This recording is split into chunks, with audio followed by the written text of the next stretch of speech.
Hello everyone, welcome to CGPSC mains daily answer writing. आज है 29 अप्रैल और देखते हैं किस किस प्रकार के क्वेश्चंस हमने डील करने की बात करी थी। सीजीपीएससी मेंस के आंसर शीट में किस प्रकार के क्वेश्चंस के लिए कितने मार्कर ऑफ क्वेश्चंस के लिए कितने लाइंस दिए होते हैं, ये इस टेबल में बता दिया गया है। कल का जो क्वेश्चन मेन था वो ये था कि पेपर 6 के बारे में जो लॉजिकल एनालिटिकल क्वेश्चन आ सकता है उस पर हमने डिस्कस किया था। Discuss Kautilya's Mandal theory in present context, ये बता दीजिए 15 नंबर में। इसका आंसर में आपको क्या करना था कि मंडल थ्योरी के जो मेन चीज़ें हैं उसको लिखना था। ये प्रेजेंट कॉन्टेक्स्ट में किस प्रकार से एप्लीकेबल है इसको लिखना था। कंटेंट बहुत ज़्यादा है, हर किसी का कंटेंट अलग है। होशियारी इसी में है कि किस प्रकार से आप इस पर्टिकुलर क्वेश्चन को प्रेजेंट कॉन्टेक्स्ट से रिलेट कर पाते हैं। तो इसका जो पर्टिकुलर आंसर है मैंने लिखने की कोशिश करी है। Explain Kautilya's Mandal theory in present context, ये लिखना है मैं 15 नंबर पे। ठीक है, फुल स्क्रीन कर देता हूँ ताकि आपको इजी हो जाए पढ़ने के लिए। तो पहला लाइन जो मैंने लिखा है ये लिखा है कि Kautilya gave Mandal theory for Jio politics and foreign relations. ठीक है, ये एक प्रकार का इंट्रो लाइन हो गया। उसके बाद मैंने थ्योरी बताया है, फिर ये बताया कि किस प्रकार से प्रेजेंट कॉन्टेक्स्ट में ये रिलेवेंट है। तो पहला थ्योरी ये बोलता है कि your neighbour is your natural enemy. Russia और यूक्रेन का एग्जाम्पल ले लिया। Neighbours neighbour is your friend. India और रशिया का एग्जाम्पल ले लिया और बीच में चाइना को भी डाल दिया।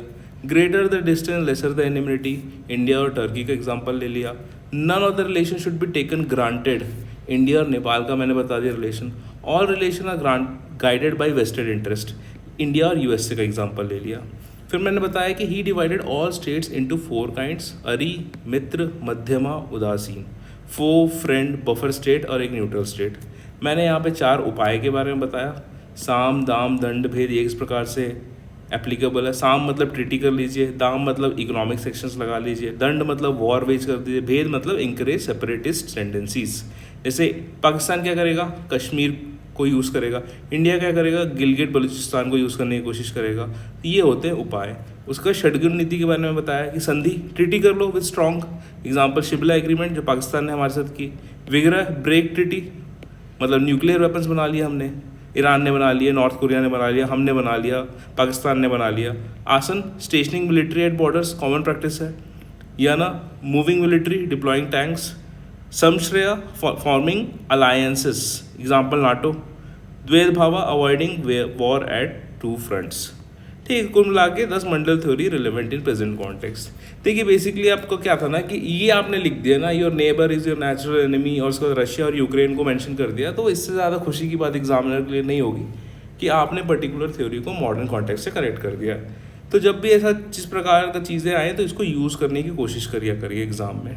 ठीक है, जैसे यहाँ पे थ्योरी को मैंने यहाँ कीवर्ड दिखा दिया है, प्रेजेंट कॉन्टेक्स्ट मैंने यहाँ पे दिखा दिया, उसको जस्टिफाई करने की कोशिश करिए। इसमें जो वाला जो वेन डायग्राम बनता है, ये अरी मित्र, अरी मित्र, मित्र मित्र, अरी मित्र मित्र मित्र मित्र मित्र, उसके बाद फिर 12 प्रकार के किंग जो बताता है ना, उसको एक्सप्लेन कर सकते हैं तो प्रेजेंट कॉन्टेक्स्ट से रिलेट करके कर लीजिए, लेकिन वो उतना रिलेवेंट मुझे नहीं लगा। ये जो मंडल थ्योरी की जो थ्योरी है मैंने यूट्यूब में किसी वीडियो से देखी थी, ज़्यादा नहीं, शायद 20-25 मिनट की वीडियो थी, तो वहाँ से मैंने लिए थे। इसलिए ये जो 4 उपाय हैं और षड्गुण नीति है ये मेरे आंसर में है। ये मुझे किसी बुक में नहीं मिली थी, ये मैंने यूट्यूब से ही देखी थी। क्योंकि इसके पहले कौटिल्या का जो सप्तांग थ्योरी है उसको पूछा जा चुका है प्रेजेंट कॉन्टेक्स्ट के रेफरेंस में, तो इस बार बहुत कुछ एक्सपेक्टेड है। कौटिल्या का जो मंडल थ्योरी है वो प्रेजेंट कॉन्टेक्स्ट में आ सकता है। तो ये है पर्टिकुलर मॉडल आंसर, इसको आप लोग पॉज करके पढ़ सकते हैं एक बार। आप लोगों ने भी कुछ लिखा था होगा, तो अगर आप उसको करंट से रिलेट कर रहे हैं तो वो एक इक्वली गुड आंसर बन जाता है, तो परेशान होने की ज़्यादा ज़रूरत नहीं है। पेपर 7 पार्ट 1 की जो बातें हो रही थी तो उसमें 3 प्रकार की चीज़ें थी जिसमें आप लोग अब मेरी एडवाइस मांग रहे थे कि आईपीसी कैसे प्रिपेयर कर ले, सीआरपीसी कैसे प्रिपेयर कर ले, एलआरसी कैसे प्रिपेयर कर लीजिए। तो इसका सीधा सिंपल जवाब है कि नहीं करना है प्रिपेयर इन सबको। आप आईपीसी के पूरे प्रोविजंस नहीं रट सकते हैं, सीआरपी के पूरे प्रोविजंस नहीं रट सकते हैं, और एलआरसी अगर आप अभी रट लेंगे तो फिर जॉब में आके क्या करेंगे। अभी मैं एकेडमी में हूँ और अभी हमें एलआरसी पढ़ाया जा रहा है, और एलआरसी जो कीवर्ड है ना, ये पेपर 7 पार्ट 1 के सिलेबस में कहीं लिखा भी नहीं है। तो इस बार क्वेश्चन आ गया, तो इस बार पिछले बार क्वेश्चन आ गया, तो इस बार आने के ज़्यादा चांसेस नहीं है। आईपीसी सीआरपीसी आपको बहुत ज़्यादा बॉदर कर रहा है ना, तो ये मान के चलिए कि ये 2 से लेकर 4 नंबर का ही आने वाला है, और 2-4 के आप 10 से 15 नंबर सिर्फ एस्से पेपर में इंक्रीज़ कर सकते हैं, और लैंग्वेज पेपर में भी 10 से 15 नंबर इंक्रीज़ किया जा सकता है। तो यहाँ 2 नंबर के पीछे जो मेहनत लग रही है ना, इससे आधी मेहनत लगेगी आपको ऐसे पेपर और लैंग्वेज पेपर में। तो इसको सीजीपीएससी का भोग मान के चढ़ा दीजिए आईपीसी सीआरपीसी के क्वेश्चंस को। अगर बहुत ज़्यादा आपको नींद नहीं आ रही है रातों को ये सोचते हुए कि मेरा 2 नंबर का क्वेश्चन छूट जाएगा, तो यूट्यूब कर लीजिएगा कुछ इंपॉर्टेंट आईपीसी सीआरपीसी प्रोविजन करके और उसको रट लीजिएगा। जैसे बलवा हो गया, सेक्शन 144 हो गया। तो इस प्रकार की जो चीज़ें हैं ना, जो बार बार आप न्यूज़ में सुन रहे हैं, मर्डर हो गया, रेप हो गया, हरासमेंट्स हो गए, इनके थोड़े से देख लीजिए क्या क्या प्रोविज़न है। वो भी पढ़ना नहीं है जाके किसी पीडीएफ से, चुपचाप आपको यूट्यूब कर लेना है और 2 से 3 वीडियो देखना है मैक्स। एक पेपर में प्रोविज़न क्या है और ये किसके बारे में है ये देख लेना है, बस दैट्स इट। उससे ज़्यादा हमको नहीं करना है मेहनत। एलआरसी पढ़ने की बिल्कुल ज़रूरत नहीं है, अभी पढ़ लोगे तो डिप्टी कलेक्टर बनने के बाद क्या पढ़ोगे। तो कुल मिला के ये जो पोर्शन है इसमें परेशान होने की ज़रूरत नहीं है। 19 वाले मेंस में, 20 वाले मेंस में मैंने दोनों बार इस क्वेश्चन को छोड़ के आया, एकदम ब्लैंक। पूरे 7 पेपर में अगर कोई क्वेश्चन है इनको मैं छोड़ के आया हूँ तो it is only IPC CrPC. LRC का जो क्वेश्चन आया था वो ऑप्शन में आया था, ये लिख लीजिए या फिर एलआरसी लिख लीजिए। तो यहाँ पे आपको ऑप्शन है कि आप इसको लिख लेंगे, 15 नंबर में इसको अटेम्प्ट करके निकल जाएंगे।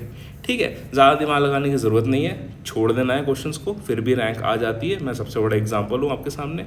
अगर फिर भी आपको रातों को नींद नहीं आ रही है तो चुपचाप यूट्यूब में 2-4 वीडियो देख लीजिएगा, नोट कर लीजिएगा, दैट्स इट।